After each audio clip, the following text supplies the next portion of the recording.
কোটা খুব সহজে মানুষকে বিভ্রান্ত করা যাচ্ছে যে সব মেধাবীরা চাকরি না নিয়ে কোটার চাকরি। মুক্তিযোদ্ধার সন্তান নাতিপুতিরা কেউ মেধাবী না, যত রাজাকারের বাচ্চারা নাতিপুতি হলো মেধাবী, তাই না?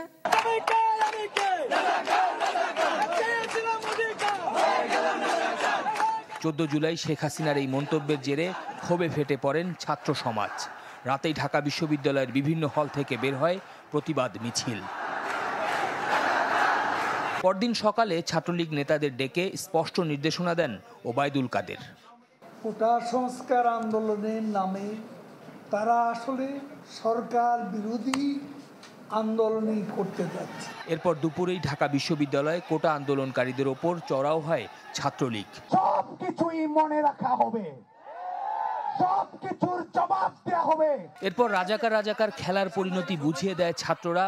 16 জুলাই রাতেই ঢাকা বিশ্ববিদ্যালয় সহ দেশের প্রায় সব শিক্ষা প্রতিষ্ঠান থেকে ছাত্রলীগকে বিতাড়িত করেন সাধারণ শিক্ষার্থীরা।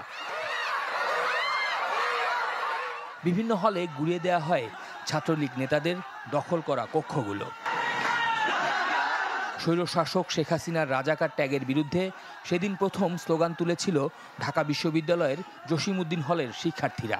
ওই হলের আবাসিক ছাত্র সিফাত ইবনে আমিন প্রথম রাজাকার স্লোগানে যুক্ত করেন কে বলেছে স্বৈরাচার বাক্যটি।